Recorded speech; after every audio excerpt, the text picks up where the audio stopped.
When I put on my futures hat and try and think about the pandemic and whether it will ultimately have forever changed education, and if not, why not? And I get asked this a fair bit, actually. I think that possibility is quite high. I think that because there were always some skeptics of online learning, even though it's been around for decades.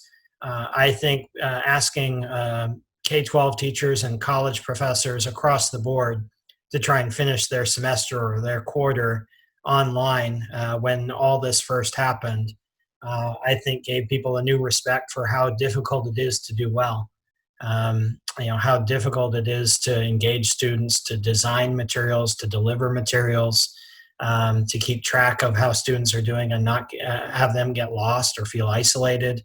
And so I think we might actually have given birth to a whole new generation of people who formerly would not have maybe tried online or thought much about it, or if they thought about it, might have been skeptical, who are now faced with either being part of it as a teacher, as a professor, or as a student, have a whole new appreciation for it. So I think it's quite likely that institutions and faculty and teachers will give it greater thought than they ever did before.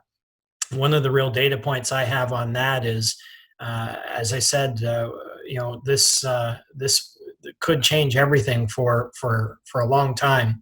And we had teachers that we knew were really struggling, and a lot of us had kids who we know were really struggling in K-12, trying to finish their years off, going online. And so we took these professional development courses that we have, short courses that teachers take to maintain their continuing education requirements for licensure or certification.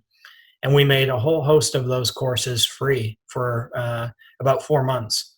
And we had thousands of teachers sign up for them. And we specifically chose from our portfolio of courses, courses that help teachers think about technology and online instruction. And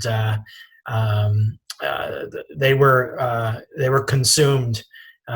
They were filled, and there were waiting lists for those courses. And I don't think it's just because they were free. We saw such a pent-up demand, a thirst for understanding those things from K-12, that we also created a virtual teaching academy.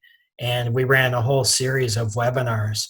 And we had thousands and thousands of teachers, and in fact, even school district leaders sign up for all of our webinars, which were all free. And we had experts from all across the country, not because we're ourselves in K-12, but because we are a long-standing institution that has intentionally designed remote learning or distance learning or e-learning.